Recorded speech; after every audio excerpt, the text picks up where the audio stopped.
I would love to introduce you to the lovely Jenya Di Pierro, who's joining us today. And I'm really excited to have her with us. I know Jenya because we did an event together actually at her wonderful space in Notting Hill, Cloud 12, which I fell in love with. I only went to once and I'd love to come back at some point.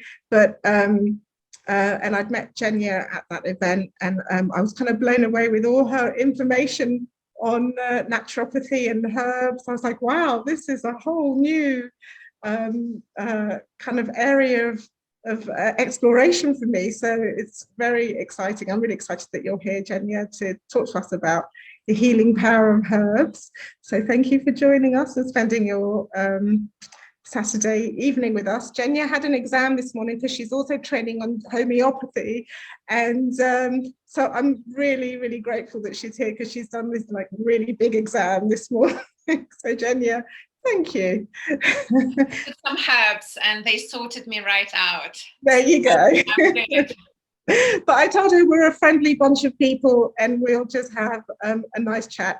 As always, if anyone has any questions, please put them into the chat area and keep yourselves on mute, please, because it can kind of disrupt the event otherwise. And I'll bring the questions to Jenya's attention as we go through. So I'm going to start off, Jenya, by asking you some basic questions, which the first one is, what exactly is herbal medicine? Thank you, Stella. I just want to say it's such a pleasure to join your lovely community. And I have to say it's much better than doing an Instagram live. I feel so much more connected. I can see some faces. So it's a pleasure. Essentially, herbal medicine is a simple, safe, naturopathic tradition of using herbs to sustain human health. The herbal tradition goes back thousands and thousands of years with ancient Greeks, and then there is an Ayurvedic tradition, Chinese tradition. What is remarkable about herbs that they're quite safe because it's practically food. In fact, we use a lot of medicinal herbs also in cooking. But at the same time, because it's food, our body understands it better and absorbs it much better. So actually, even though they're safe, they can be quite effective and in some cases even more potent than pharmaceutical medication. However, if you look at pharmaceutical medication, 25% of it is derived from herbs anyway. But what they do, they quite often extract and they magnify it to the extent that might be a little bit harmful to health if you take it long term. While with herbs, you can take them for the rest of your life. You can incorporate them in your cooking. You can take them as tinctures or teas, and you can do it continuously to prevent, to support some underlying conditions, but also kind of to recover. And one of the topics that I've been discussing a lot with my clients and also during my talks is long COVID, where people have suffered, they've recovered, but their still energy levels are low. They might have digestive disorders. They're just basically not 100%. And there's no medicine for that. While herbs, especially adaptogenic group of herbs, are really, really wonderful to sort of bring the vitality back up. So right, that's really interesting. I just want to capture that one thing that you said, which is adaptogenic, because not everyone knows what that means. And it's, I mean, I only found that out a couple of years ago, and it, again, that kind of blew my mind. That how, anyway, tell us what it means. Okay. So adaptogens are the herbs that build our vitality and our resistance to infection, as well as our stress coping mechanism. So these are the herbs that grow in sort of harsh climates. If you imagine Siberia, strong winds, extreme temperatures, so they adapt, they have learned to survive no matter what. And that's exactly what they do to our body.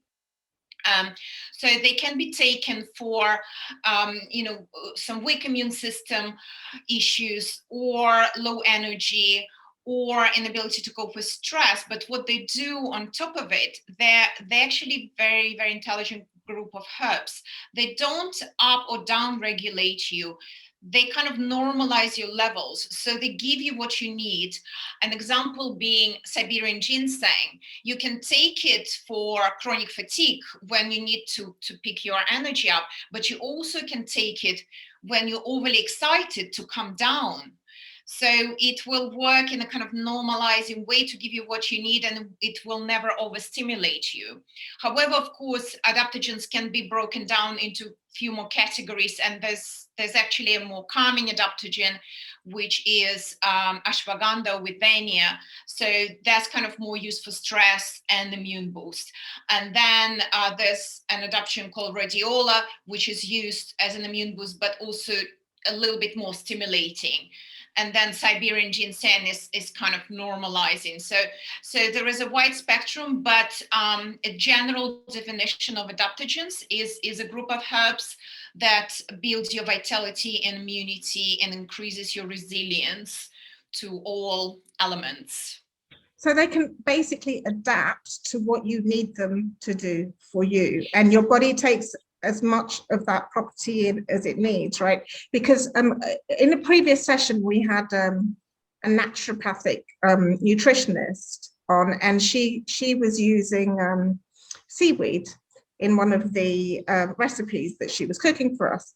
And somebody had put their hand up and said, oh, I can't have seaweed because of my thyroid issue. And she had then said, well, actually, because it's a natural form, you're not taking a supplement, you're not taking a drug, your body can actually just take what it needs, and it won't.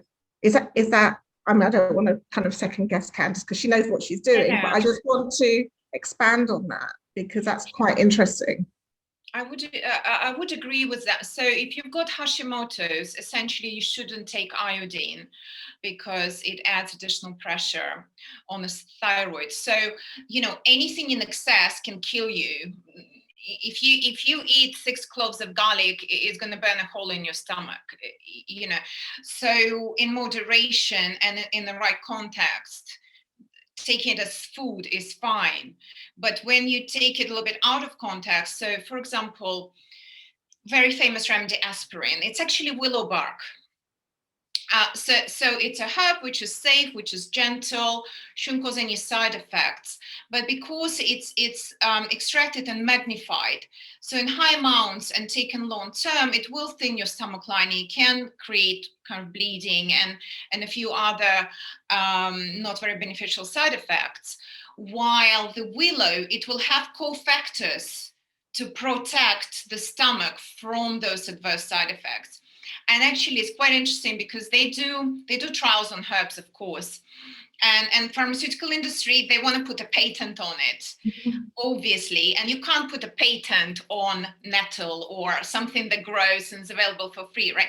So in some ways, first of all, they're after very quick results, but then also they need to sort of create some sort of medicated kind of version of it, and in this sense, they take the extract and they kind of throw away all the cofactors. And then they do trials and they sometimes find out that the whole herb works better than its most medicinal magnified component, because those cofactors are there for a reason. They have a role to play, and they certainly soften potential side effects when you indulge in something, or when you sort of take the amount of that phytochemical that is too strong for your body to cope with.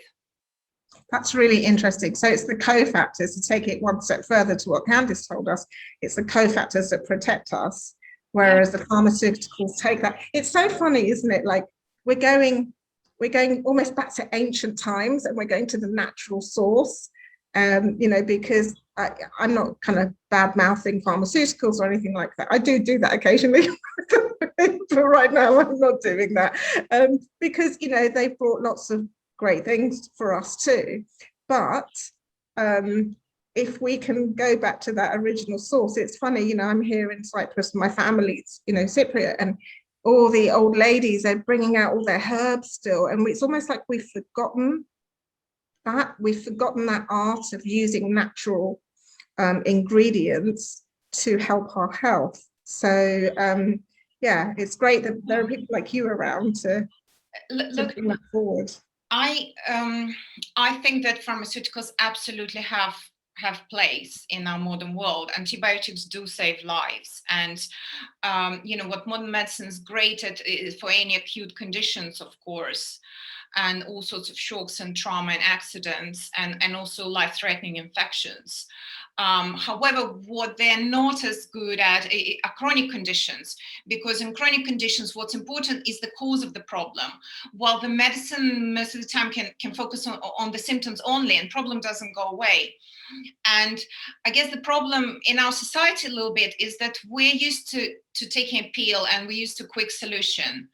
And we don't have the patience to actually try and get ourselves really better.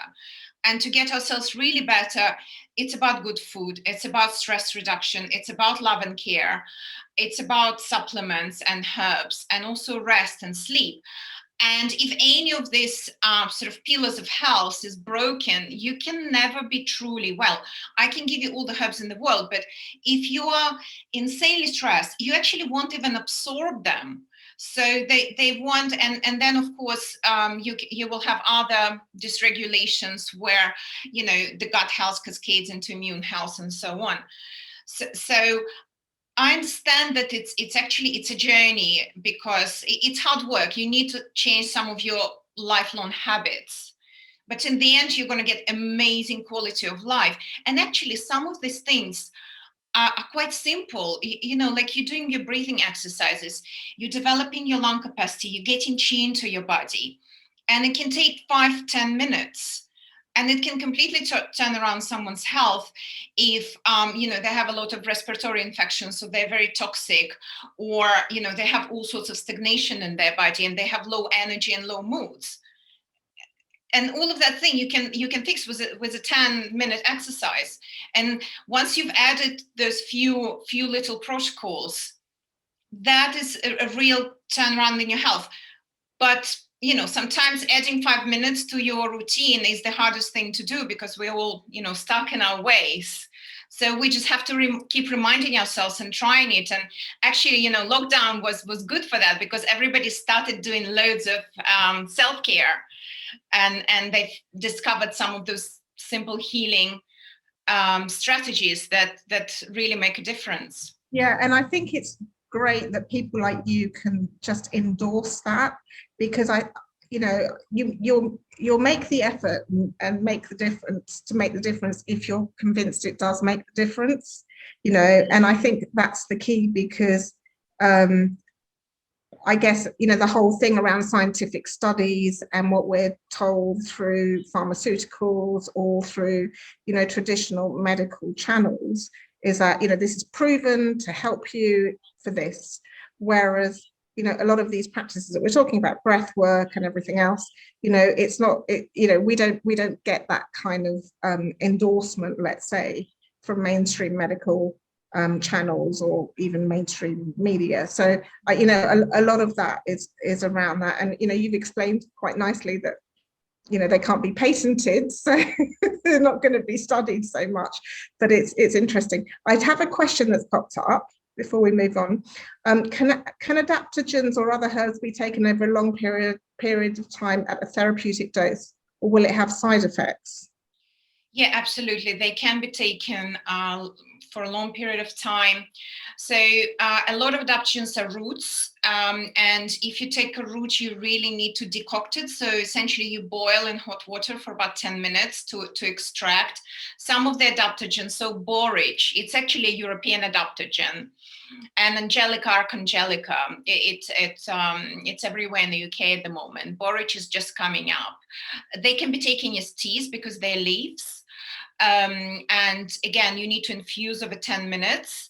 And it's about, if it's a dry herb, it's about 1 tablespoon per pot of hot water. If it's fresh herb, then you need to double. So let's say two tablespoons. And that's the great thing about adaptogens, because when we get sick, especially with chronic stuff, quite often it's too late. So we actually need to use herbs for prevention. We need to incorporate them, in our food and do some protocols with teas and potentially tinctures. So a lot of herbal remedies, they are based on alcohol, which essentially is a great preservative. Also, it absorbs quite quickly into the bloodstream. You can even bypass digestive tract because you can keep it under your tongue. So it will act quite fast. It was actually this method of preparation was developed by the Americans, who wanted, you know, a slightly quicker solution to the problem. But now it's used by herbalists all over. So sorry, if I just do that, so that is it's a tincture. It's a tincture with alcohol, not alcohol. Yeah. Based. So essentially, look, because I always also encourage people to go and forage. Herbs are in England, they're everywhere. You can, for example, now elderflower is in blossom. You can basically collect the flowers and you can make your own preparation. You can soak it in vodka or some sort of strong alcohol for 4 to 6 weeks. And then you can take it as a shot, about 5 ml, every time you get sick. Not only respiratory, it can be a stomach infection, you know, eye infection. Well, alcohol is not so good for the eyes, but maybe ear infection. So it can be used for the wide range of kind of immune dysregularities. And also, of course, we will have elderberries later in autumn, which you can add to that and make the same preparation. You can also make cordial. If you heard of elderflower cordial, you make a syrup, so sugar and water, quite a thick syrup, and then pour it over elderflower, add a bit of citric acid, a bit of lemon juice, and you've got your amazing, sweet, very, very tasty preparation. Taking a tablespoon and in a hot water, drinking it as a tea in our times is an amazing protection for COVID and all sorts of infections. Can I take you back a step? Yeah. So about kind of the approach with herbal naturopathic approach. So someone you have patients, so to speak, who come and see you. How do you approach your diagnosis and your what you give them, which herbs you give them? Sure. So that's actually a good question, and it's to the point of not so many trials been done on herbs. I often make an analogy. If 10 people come to me with migraines, I'm going to give 10 different remedies. There might be some repetitions because there is a herb called feverfew. It's also now all over parks in London blossoming. That is sort of traditionally a herb that's been used for migraines, but the cause of it might be stress, the cause of it might be excess toxicity or something else. So my formula will always include the cause of the problem, and sometimes you don't know, so sometimes you can sort of trial it and adjust, but because herbs are quite safe, there's no risk to doing that. So in a consultation, I will look at your past history. I will look at the problem. We will try to dig to the cause of it. We'll look at your lifestyle, because again, when we're healing, it's very important that you're able to rest and you're able to reduce stress if you're stressed. We will absolutely look at your nutrition. For many conditions, somehow I'm just working with a lot of autoimmune patients, and without adjusting their diet and introducing some sort of paleo approach, it's very, very difficult to help them with herbs that would normally support. Well, actually, for autoimmune, you think it's an immune problem, but it's actually leaky gut. So I will absolutely do the gut protocol. If there's a dysbiosis present, we'll use antimicrobial herbs for the gut to restore the balance. Then we will use healing herbs, because when leaky gut happens, you've got these tight junctions of your intestinal lining which open up, and then toxins and microbes go into the bloodstream, and that's how body starts to react. And you got this hyperactive immune system and autoimmune problems. So we will use healing herbs like slippery elm, marshmallow to actually heal and close those tight junctions. And then we will remove the cause of that problem, which is gluten, lectins, you know, and everything that comes with the diet, which is not aligned with the autoimmune protocol.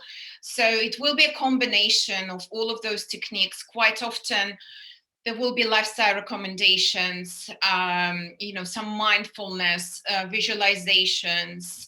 A lot of people are, you know, suffering from mental problems, especially coming out of lockdown and the current environment. So you'd always need to introduce something that will switch your nervous system into from sympathetic to parasympathetic, and breathing very much does that. You need you need 12 minutes of any sort of mindfulness exercise, whether it's breathing or meditation or qigong, to sort of switch into this rest and digest response, and that's when the healing happens.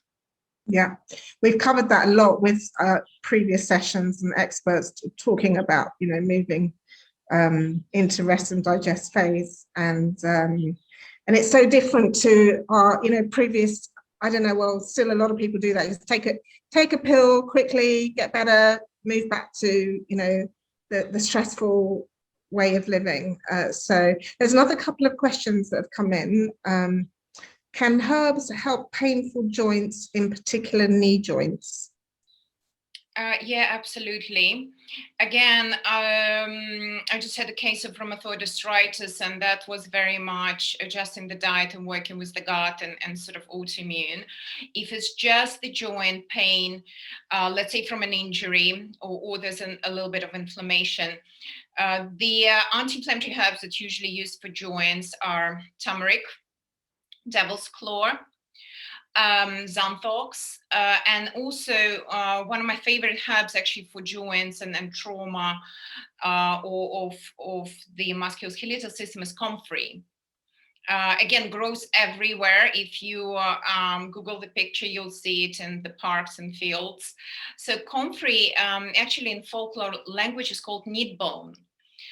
It's strongly anti-inflammatory, and it's basically kneads bones together. So they used to sort of say that if you break the bones and they fall into pieces and you put comfrey in the middle, they will all kind of come to join. It has well, it's more scientifically speaking, it has allantoin, which is the same sort of chemical as the umbilical cord of the mother, and so it regenerates tissues really, really well. So if your joint pain is from some injuries, comfrey is amazing. And how do you spell it, Jenya? COMFREY. Okay, I'm just putting that in chat for everyone. So comfrey. So, and then yeah, Symphytum officinalis is the Latin name. We won't write that down. Okay. It's always a little bit better because, of course, there are loads of comfreys, and so you need to be a little bit careful. Some are more medicinal than others, but I mean, on that point, when you say, "Oh, just Google the picture and go and pick it," I mean, is it really that simple? You just Google the picture of the comfrey and you go out into the fields and find it and pick it? Yes. So not in every case. Not in every case. Okay. No. So yeah, there are some risks, and with regards to kind of more safer herbs. So nettle is safe, comfrey is safe. Sometimes you can misidentify herbs, and it can be difficult, but the ones that are most prevalent, so for example yarrow, if you know yarrow, you can Google it, and it's very, very difficult to confuse it with anything else. That's an excellent also remedy for injuries. Alexander the Great armies used it for the wounded soldiers. They basically just create a mesh on the field and put it on the wound, and it will heal the wound pretty quickly.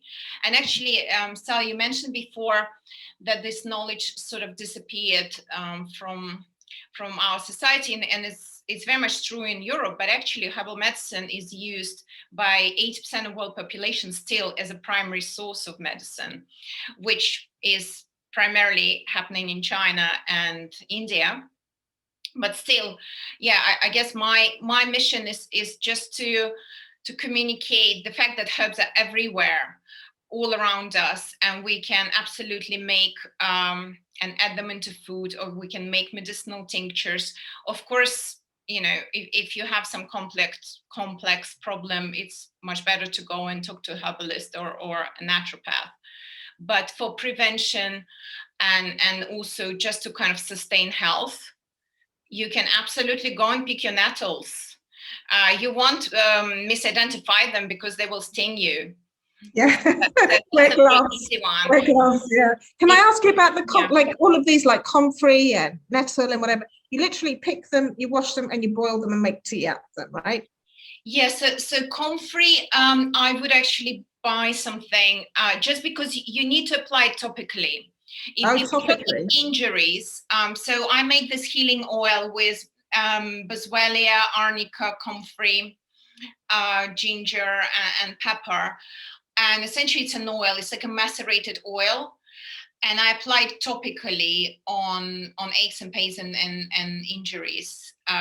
If you drink it, it will be less effective because it's just too far from where you need it. Okay. I think we're going to have to definitely start a group on our forum, and you're going to have to give us some of these recipes so we can try them at home. So I have another question. What are the best herbs for digestion, especially people with like acid reflux and high acidity? Okay, so with regards to acidity, maybe your nutritionist already mentioned, quite often the cause is actually low stomach acid, not high stomach acid. Yes, we've been through that one before. Right. Okay. So in this case, you know, any antacids, that's actually quite detrimental because you need acidity. Acid acts as a barrier for pathogens. It helps to digest fats and proteins. So we very much need that.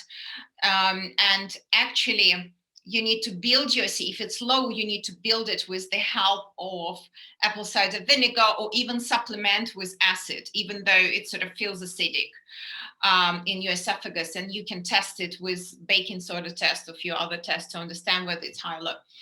But just to soothe the intestinal lining is the same herbs as I mentioned before, such as marshmallow root and slippery elm root.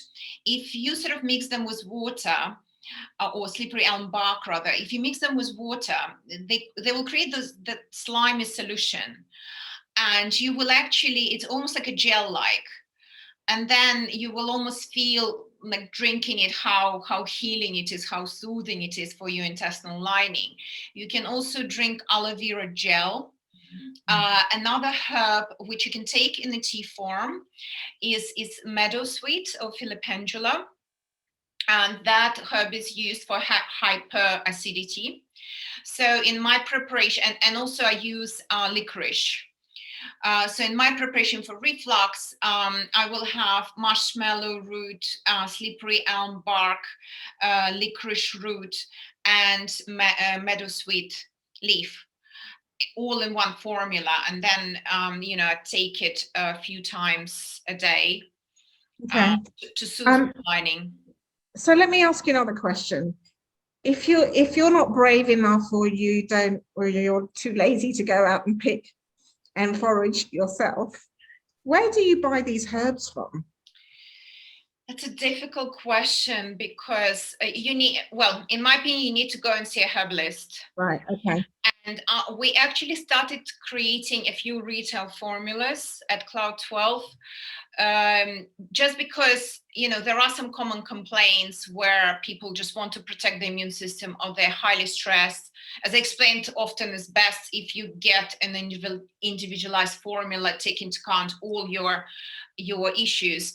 But for me, I buy my herbs from very credible herbal dispensaries. So I know how it grows, I know how it's harvested, how it's transported, preserved, and so on. There are some herbal dispensaries even that even work with moon cycles, so they use biodynamic methods. So for me, they're very credible organizations, and I have faith in the quality. I actually researched, not many people know that, I researched sort of offering them to wider market. And essentially there is a requirement to dilute herbs. So if I have a tincture, I need to dilute it 10 times to make it available in Planet Organic or some other shops. And for me, they lose its potency. So yes, it becomes super safe. But then you need to drink half a bottle of it to make a difference, because you might not be getting therapeutic dose. So, I would love to advise on a brand that you can just go and to the shop and buy it, but they're not that powerful. Yeah, they're not that. I would go for some powders still. So I'm sure you can find slippery elm powder that should work. You can find aloe vera that should work. But for more specific herbs, probably best to go to a herbalist. Be a herbalist. And that actually leads on nicely to another question here about what your views are on supplements made, like herbal pills like ashwagandha, echinacea tablets, versus tinctures. How do you do this? Sure. So Echinacea, if it's in a leaf form, it's not super potent. So if you can imagine, for me, therapeutic dose is about a tablespoon of a powder. So imagine that in a capsule form. This is like 10, 15 pills. To swallow them, I tried, because there are some powders that are terrible. There's some detox powders or some powders for like cardiovascular congestion that are completely vile. And I was very sympathetic with my clients, and I started putting them into capsules, but it took me ages. And then they can't practically swallow, that many pills in one go. It's actually even dangerous. So I would advise just to try and buy some loose powders. I don't love herbs in the supplement form, simply because, there's a very long formula of 10 whatever vitamins, minerals. There's like a minuscule dosage of herb. I don't believe it's therapeutic enough to make a difference. If it's just a simple ashwagandha or echinacea, it might work, but you need a lot of it. You need to take more than what they recommend on a bottle. And taking it in a tincture form for me is always easier. It's just like one small shot, and you can dilute in water, because also remember, you need to digest them. And we don't digest that well anymore if our stomach acid is low. And also because we're used to eat on the run or we're stressed, our body does not generate as many digestive juices as it did before. So I always teach my clients, okay, before you eat, or the best if you cook, then you've got a lot of saliva and digestive juices, so you're ready. If you don't, just take a cumin seed or some digestive bitters, keep it in your mouth, feel, all of this digestion happening, because 20% of your digestion needs to happen before food actually enters your stomach, when you're thinking about food, smelling it, all of that. So with supplements, nothing of that happens, right? We're not looking forward to this bottle of pills. That means we won't have enough digestive juices to actually metabolize it. So we never absorb even 50%. They've done some research. Our absorption is really poor when it comes to pills and supplements. That's why I keep kind of banging on, add some herbs and to your meals, because you're actually going to be hungry, you're going to be enjoying it, so you're going to absorb them so much better when it's part of the meal, or your tea or vinegar ritual. It's really, really good advice, that is. And I remember you gave me once a tincture that you had made. I think it was with artichoke, and there was another, I can't remember what the herb was, but you said take that before your meal as like a like a bitter. Yeah. And I really noticed that difference. I really did notice. So that's really, really good advice. Let's talk about, someone's asked a question about best herbs for stress and anxiety. I was going to ask you about immunity, but stress and anxiety is a good one. So let's talk about that. Great. So my go-to herbs would be passion flower, Californian poppy, And these are more herbs for sort of highly stressed conditions when you're also so stressed that you can't sleep. They're not technically sedatives, so you can take them in the morning, and they're available in tea form. So you can possibly find them from some credible suppliers. And just make tea. Tea, actually, people underestimate. That's why herbal tea, is available everywhere, and it's potent because people don't think that it's gonna work or it's actual medicine. But actually, it works as well as tinctures in many cases. So Jenya, can I just ask you on that point about the tea? When you say tea, you don't mean like the tea bags you buy from the supermarkets, right?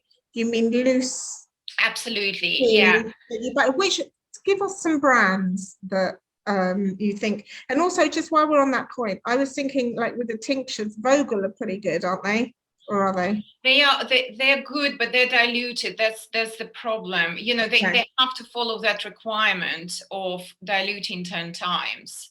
Okay. In some cases, herbs work energetically. So it's similar to homeopathy. So I don't really practice in that way, but there is a school of thought that, even if you take a tiny dose, you might, this transformation of the vital force will happen. I don't know tea supplies, unfortunately, because I get them. So we make the tea. We make Serenity tea, which has all of those herbs. Also oat straw. So oat is very healing, very calming. And then you will need to add some anti-anxiety herbs. So specifically, if you suffer from panic attacks or anxiety, skullcap is a great one. Also motherwort. Motherwort, again, you can grow in your garden. It's very, very bitter, so it will support your digestion as well. So anything bitter, just embrace in the beginning of your meal, and it will generate those digestive juices and other enzymes that I was talking about to support metabolism. Yes, so basically the most powerful ones are passion flower and California poppy, and then there are other herbs like chamomile as well. Chamomile is amazing. If you buy loose and properly potent one, it's also a little bit bitter, so it's a great digestive herb as well as a nervine. And the reason it's taken the end of the meal is that it relaxes your stomach muscles as well as your kind of overall nervous system. So again, when we're stressed and we are kind of in this fight or flight mode, we need that relaxation to happen in order to metabolize things well. So chamomile will support this muscular relaxation as well as kind of nervous tension relaxation. So yes, it's a great herb. Unfortunately, I wouldn't know because I buy from a supplier that only medical herbalists can buy from. Sure. I mean, there is Neil's Yard, I know, do loose herbs. They do. I mean, I don't. Sorry. Sorry, carry on. Yeah. So I think they do loose herbs. And I think it's still better to buy from Neil's Yard than something which is in a tea bag, because then it's too processed.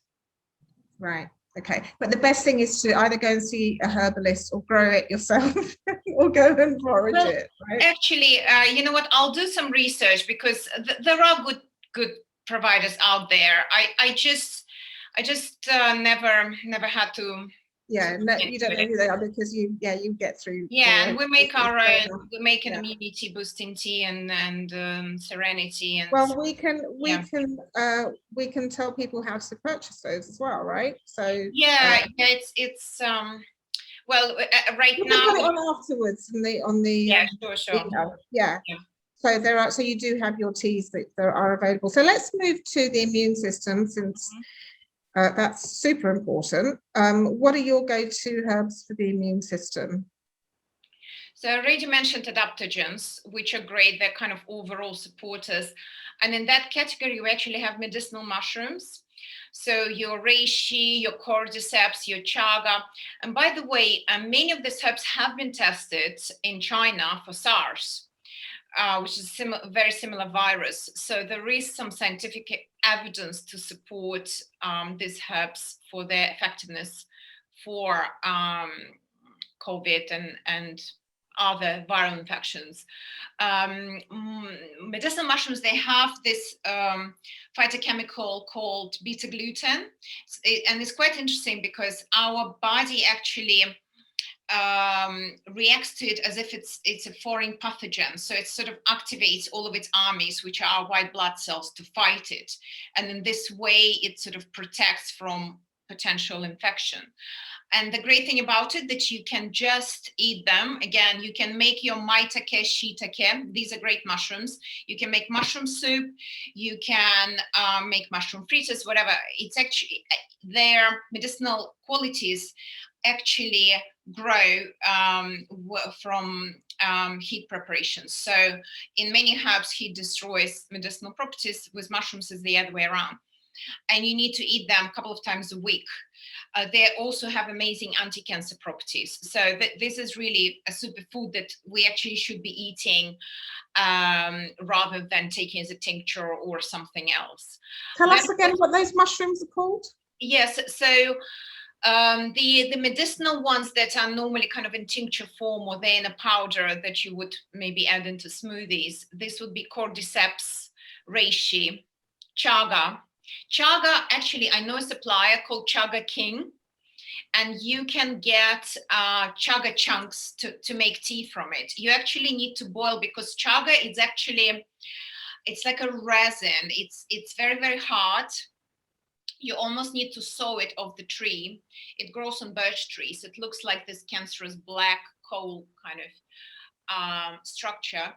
And so you need to boil it for about 4 hours, but it's quite nice tea. It's, I mean, I wouldn't say it tastes like coffee, but quite often chaga is mixed with coffee. Is that CHAGA? Chaga? Yeah, CHAGA, that's right. And Yeah, Chaga okay. King is the provider that you can buy those chaga chunks from. And this is the best, one of the best cancer protection kind of remedies, and also immune boosting ones. So you could all be just drinking that and not doing anything. Well, maybe also eating a few mushrooms. So majority of mushrooms are medicinal that you can just buy in the shop. So I tend to cook shiitake, the Japanese ones. They're quite, I think, they're in most shops, at least in London. But In the Japanese shops. Tell us again, how do you spell those, the Japanese ones? So shiitake, so it's SHIITAKE. Oh, shiitake. Yeah, okay, shiitake. Sorry, I lived in Japan. You're saying it with your Japanese accent. Thank you. Japanese, so yeah. Okay, you don't have to show off, Jenya. For us, for us normal people. Yeah, or maitake. Actually, most mushrooms have this immune boosting anti-cancer properties. I wouldn't say apart from, but the button mushrooms, the white ones, they're the ones that are not very medicinal. That potent. Well, actually, they what they do, they have 0 calories. They support weight loss. They have a little bit of like immune boosting properties, but they seem to be sort of less potent than that. So that's mushrooms. Then Echinacea is great, especially for acute infections. So let me ask you about Echinacea. I've got a question about Echinacea, because Echinacea, I understand, you have to take as a preventative herb to prevent, rather than take it once you're actually ill. Because a lot of people I know would like just, take it once they get sick. What is the truth around that? Yeah, it's actually I don't believe it's true. I've heard that, and in herbal college we've discussed it a number of times, and then we've sort of all decided that Echinacea is fine for acute infections, and in my practice I use it a lot. And it works. So there's been some talk about various immune boosting remedies exacerbating and creating kind of inflammatory problems, cytokine storms. Maybe you've heard those terms. because of course you need to calm the inflammation when your infection is out of control. But actually with mushrooms, for example, they're used for autoimmune conditions as well. So when your immune is overactive, they will down-regulate it, and when it's underactive, they will up-regulate it. So in this sense, herbs are very, very clever, and they're safe. And of course, this topic has been discussed by herbalists all year last year. Also elderflower, which is our European herb that we use for COVID and for supporting immune system. And again, it doesn't have that effect. It doesn't send you into overdrive. It just helps with active infections. But the beauty of those herbs is that they activate the immune system. Various white blood cells are now good warriors. And in this case, it doesn't matter whether you have a microbial infection, viral infection, fungus, yeast, whatever, it just fixes the problem. While, of course, in modern medicine, you need to know whether you've got viral or antibiotic or microbial. And then quite often for COVID, they will give you antibiotics just in case you get microbial complications. But with herbs, you actually don't need to worry about it. They will kind of sort any type of infection, because what they do, they just send the impulse, the message to the immune system to start being kind of more proactive. And then the body decides what to fight and how to fight it.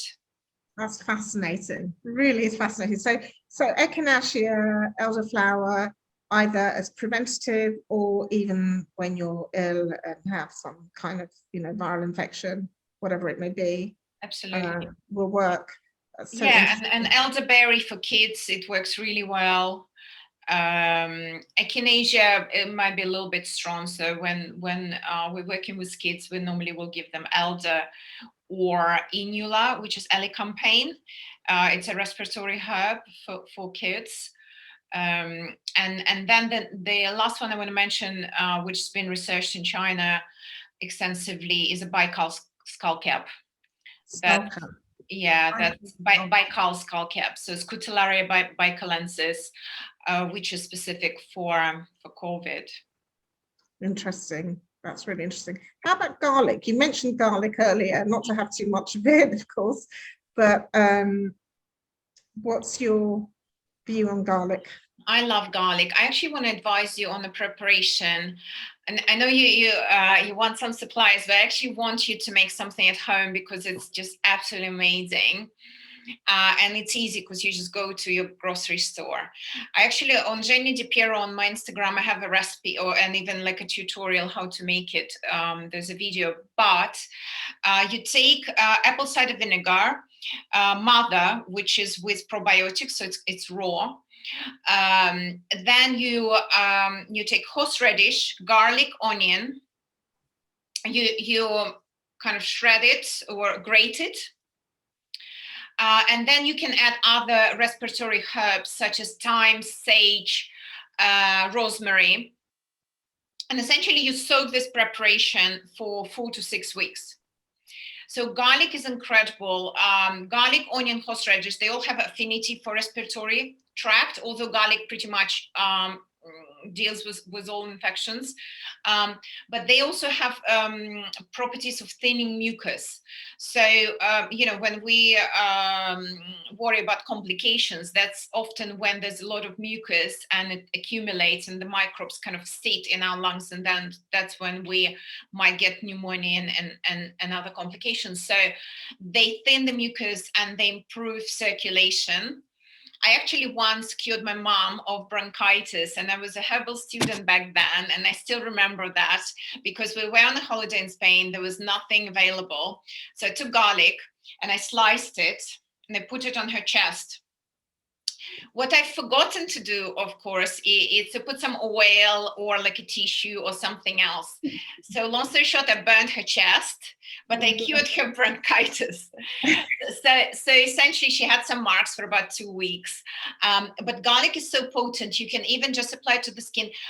With babies, what traditionally people do is they put a garlic, then a sock, then garlic, then another sock, and garlic goes through the sock, through the skin, into the bloodstream, and it's probably the most potent sort of, let's say, herbal antibiotic for babies when they have severe infections. So when you have this garlic preparation, and onion also, it's a respiratory mucus thing, and so on. Horseradish, same thing. Soak it in vinegar, add some aromatic herbs. Any aromatic herbs that you might grow in your garden or have on the windowsill. So anything that smells nice, or even not so nice, but essentially our rosemary, thyme, mint, basil, what have you. Everything aromatic has immune boosting properties. So they have volatile oils, which also activate our immune system. So even when you have nothing else, you can just make an infusion of rosemary, just the hot water and rosemary and thyme, and it will work. You can gargle, you can take it, it will be antimicrobial, antiviral. So essentially in this garlic, in this vinegar preparation, you just put all of these herbs, and then you strain it, and then you've got 3 liters of amazing, I use it as a salad sauce. It's super tasty, and you benefit from garlic and not getting the smell. So that's like, garlic is a little bit antisocial, and that's a big problem with it. With this one, you're not going to smell after that. So you can take it as a shot, because as we know, vinegar stimulates digestive juices and helps with the stomach acid. Or you can add it into your salad. Just don't add it into anything hot, because heat would destroy some of the phytochemicals in garlic and other herbs. So I love garlic. That's interesting. I once had an abscess on my tooth, and someone told me to put a slice of garlic on it, and it was pretty it was pretty uncomfortable, I've got to say. Once you put it, I could feel it throbbing, but it managed to reduce it. It was fascinating, it's so good. And on that note, on apple cider vinegar, I actually went last year with a friend on a kind of a foraging day out, and we used apple cider vinegar, and we collected things like rose hip, anyway, lots of different herbs, and we infused the apple cider vinegar, and we let it sit for 3 months, and then use that as a daily tonic to keep our immunity high. I was thinking, actually, we should organize a day. We should organize a day for everyone who wants to come and do that. That would be good. We can do a cooking workshop. So vinegar, as I mentioned before, vodka, what it does, where you have to macerate for about 4 weeks, you can do the same with vinegar. It extracts phytochemicals very, very well. So if you, for whatever reason, can't tolerate alcohol or don't want to take it, vinegar is an excellent alternative. So you... So they want some specifics around how much of each. So you said garlic, onion, horseradish. So I can send you, perhaps, shall I send you the recipe, and maybe you... send me the recipe. I'm going to create a herb group for Jenya, and we'll put everything in there. Yeah. Otherwise, there's a little tutorial on Jenya Di Pierro, but I will send you that recipe. And also I want to recommend one more. Because of my mom's story and the garlic burning, so you have to watch your chest, but usually maybe just mix it with some oil to make it softer. But the better one, not to sort of burn your skin, is dry mustard. So what you can do, you can take a tissue paper and then dry mustard, and then another tissue paper, and then put some water. It can be cold water. Basically, it needs to be wet. It needs to be, almost like make a sticky mustard from it. And then you put it on your chest. It will warm up in about 10-15 minutes. And it will do a similar thing that I explained, thinning the mucus, improving circulation, getting mucus out. So for respiratory infections, mustard is an amazing remedy. You can use it for kids, but of course, watch the skin. You wouldn't burn the skin with it, but it will get quite red. And of course, if you have high fever, you shouldn't use it, because it is a heating remedy, so it can kind of overheat you. But if you have any sort of discomfort and you think that something's coming, it's such a great way to prevent, as well as heal the active infection.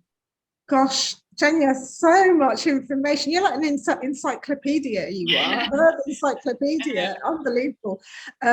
I think you're going to have to come back and do another session for us. Is that okay? Oh, absolutely. Yeah. Because I've personally got so many more questions to ask you, but I know you've had like a full-on day, and you probably need to go and have one of your herbal teas now. Relax. So it's just been really, really interesting. I will create a group. We'll put these recipes in there. You can follow Jenya on Instagram as well if you're on Instagram, Jenya Di Pierro. So you can look up that she's got information there. And then if anybody wants to have a personal consultation with Jenya, that's possible too. You can do it Cloud 12, or you can do it online, right? Are you doing online stuff? Yeah, as well. Yeah. So we'll put all that in the group, so you know how to contact and Jenya, and let her know that you want some specific diagnosis or sessions. So it's been fascinating. Thank you so much. Thank you. Really, really, really interesting. Thank you for all your questions. I'm so happy to be sharing recipes, ideas, and the knowledge about the beautiful healing powers of herbs. So yeah, write to me any questions, any support you need. I'll be happy to keep the conversation going. Yeah, and I've got to tell you, Jenya is the real deal. She is so passionate about these herbs. She really is, and she obviously knows so much about them. So thank you so much.